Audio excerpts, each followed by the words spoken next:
1051. It's Tuesday. It's ladies' night. My man EB is in the building. Eric Bellinger is in the building. And I'm going to admit this on camera, I hate doing in-studio guests, whereas I got to talk on the mic and talk to them. Like, if they want to come and hang and chill out, I'd rather that. I don't like to talk on the mic, but I got the phone call that it was EB. And I said, you know what? This guy has an interesting story, an interesting career, and I want to be a person that helped any way, shape, form, or fashion get this guy more known, because I feel like you are a famous unknown. I mean, it's an unknown, and I don't know unknown. I don't know if I'm saying that correctly, or if it's not disrespectfully, it's with the utmost respect. Thank you. I feel like you're a famous unknown. You know, it's interesting because I just look at it as, you know, the long route is the strong route. Okay. You know, as far as the things that we've been able to do, we've been able to do such huge things in our world. Okay. You know, and I feel you, like, so to the people that's paying attention, they like, yeah, it's a vibe. But the population, it just is growing. Okay. So I think that's what it is. And do you like the way it's going? So when I say that, meaning, you know, naturally, I think as artists, every artist wants that big giant platform. They want to be the headliner of like this big festival and different things like that. And I feel that your music is great to be that. I just feel like it's just something that is just not there for some reason. It's just my opinion. And like I said to you, I you know, because I have to be choice with words sometimes in 2019, because sometimes people think it's disrespectful. Yeah, people is gonna be saying, so underrated. Yes. What's the deal? Like, why aren't you bigger? Like, that's the, you know, the topic. And I think, you know, do you get frustrated with that, or are you comfortable with being the what they use the tortoise? Right. I just, man, posted this other I think just today, man. Just, I fell in love with the journey. You feel me? So for me, I got a couple ducks lined up, like the writing, you know, and things that keep me solid as a human, to where I'm not like starving artist vibes. I'm definitely living in the comfort zone. And I feel like with the music, it's just been a real timing thing. I really look at it now as like, yo, it's just about the timing, because when somebody press play, they love it.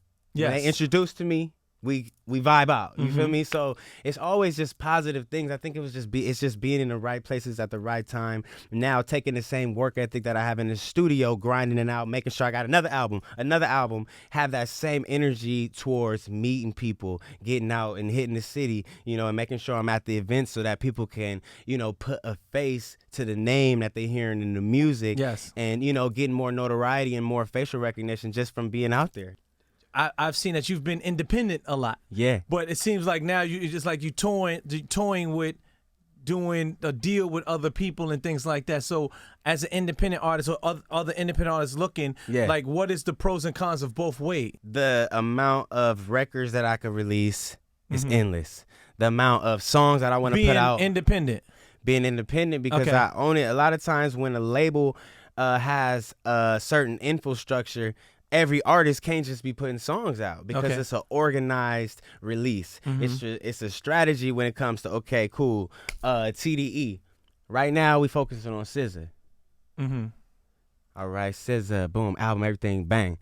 Now we focusing on Schoolboy Q. Boom, boom, boom, boom. You never see really any of them. You're not gonna see together J-Rock, Kendrick dropping at the same time. So that's just like the order of our operations with just TDE. So imagine Universal Republic, imagine Def Jam, imagine Interscope, all these different labels. You're gonna have to wait your turn, period. But the thing is, they're not gonna even put you in the slot, in the rotation, to be going crazy with the budget for you unless you already popping. Okay, got you. So that's weird. You know what I'm saying? So I look at it like, man, it's like you got your pros and cons both ways, because if you with a label, but one, they gon' for sure get the marketing dollars. Like, I ain't had no marketing dollars that any of the peer, you know, of immediate competition that people would say, like, okay, Eric Bellinger, R&B singers, Chris Brown, Trey Songz, Bryson Tiller, Jacquees, anybody I can name, it's not not the same type of push behind. What I'm doing is pushing by myself, the music.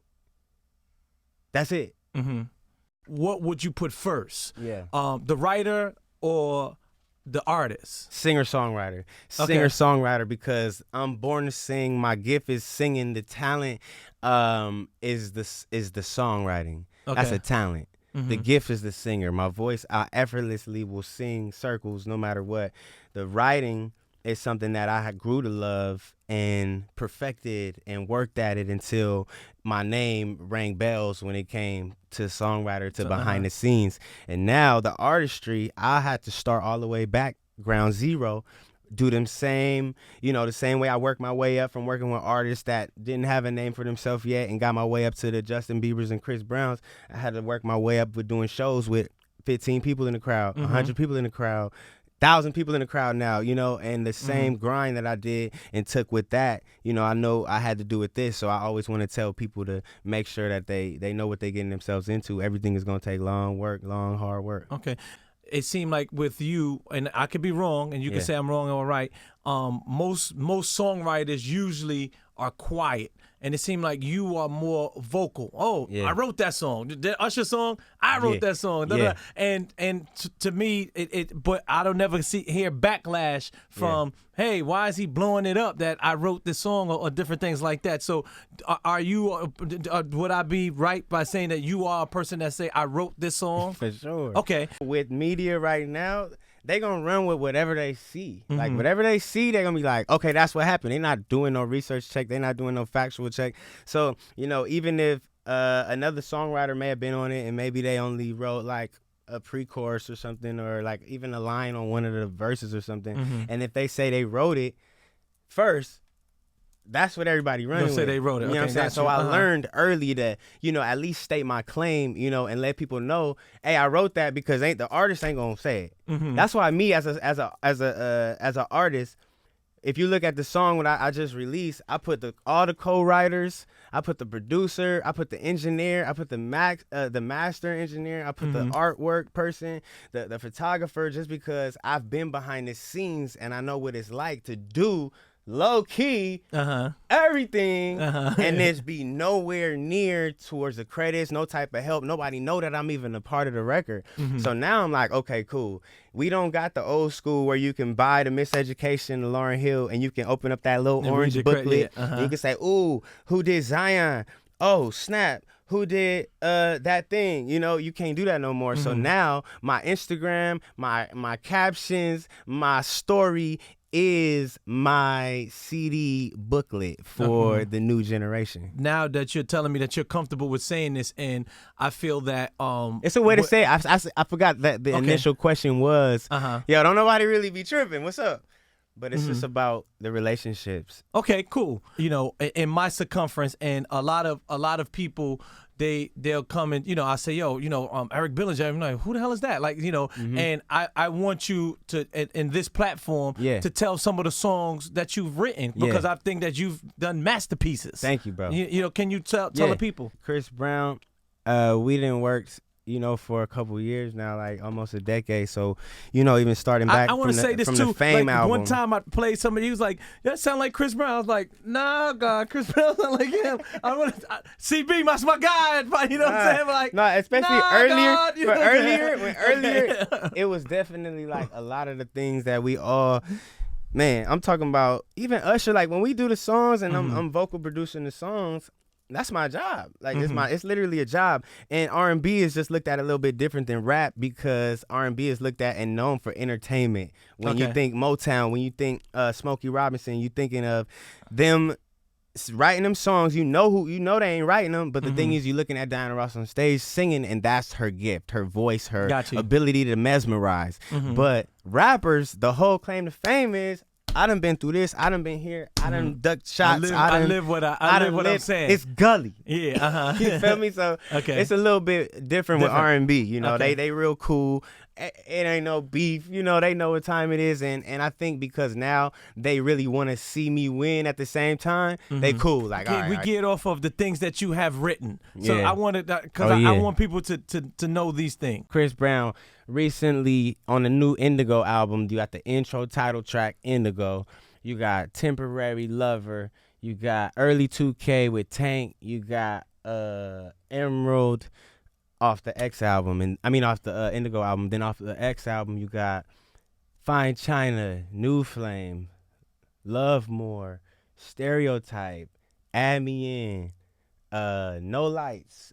That's off the X album. And then the Fame album, you got Oh My Love. You got Say It With Me. You got Champion. Then on the Fortune album, you got Mirage. You know, and it's another one on Mirage on that album as well. But Wait For It. So we did it. That's the Chris Brown. It's like you can make you an Eric Bellinger Chris Brown playlist. Okay.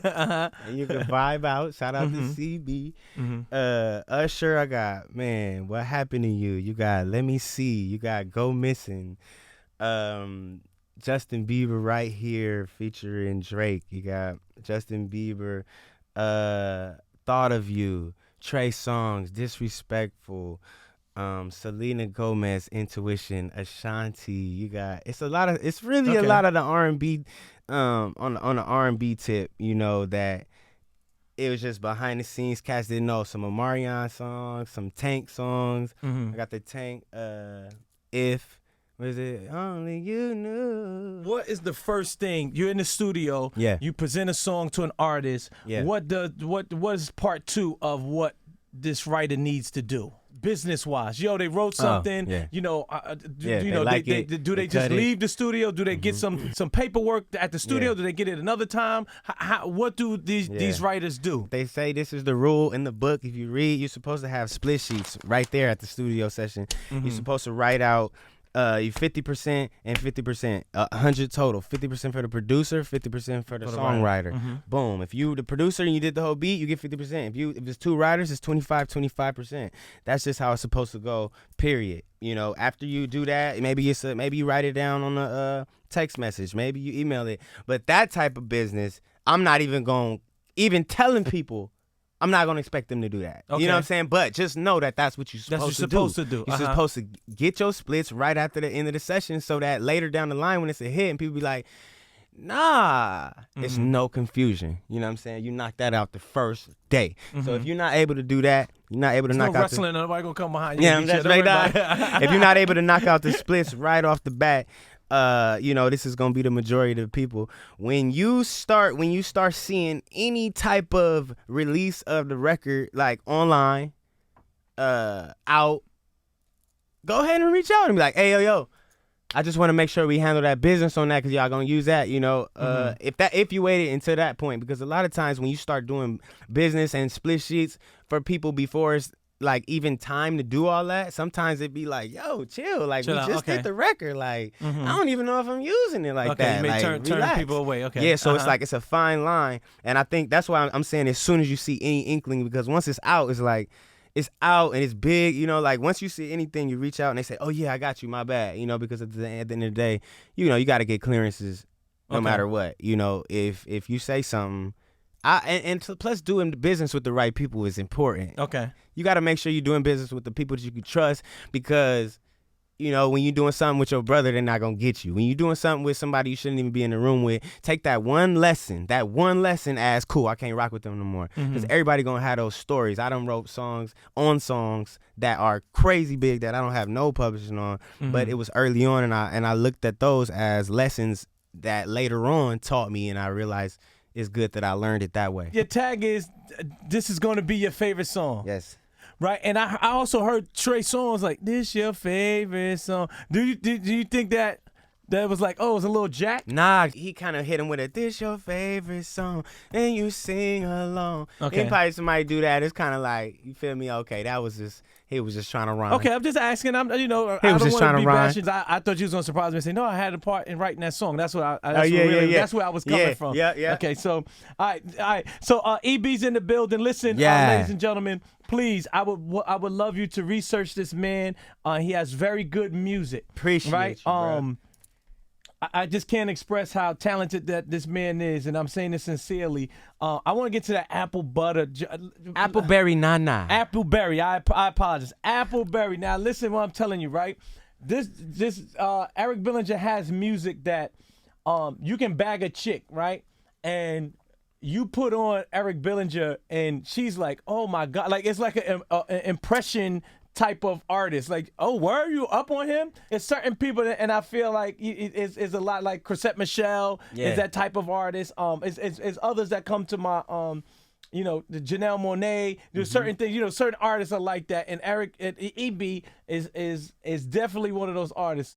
Let's talk about this new project, this new album that you got coming out. Yo, everybody remember the TV show Saved by the Bell? So I'm dropping that Saved by the Bellinger. Okay. It's coming. It's coming on the 27th. We dropping it September 27th. I got the single out right now. It's called Moist featuring K-Camp. It's drippy. Make sure you listen to that. Saved by the Bellinger on the way. Type of Way still out. I'm about to flood the marketplace. I'm about to saturate the streets. Because the thing is, I got enough sauce to overflow, baby. Ooh, so check this out. Saved by the Bellinger is coming. A lot of people been Saved by the Bellinger out there. So y'all know what I'm about to drop. Y'all know what it's about to pop. It's your boy, Eric Bellinger. We can get into that Moist too if you want. If you got time, we can play that Moist. As long as I got it clean, we gonna play everything. Baby. Let's get it. We got the clean version right here. Go. It's called Moist featuring K-Camp off that Saved by the Bellinger, dropping September 27th. I promise you, it's go pre-order it. Just do that. 105.1, y'all. Gwinin, you heard?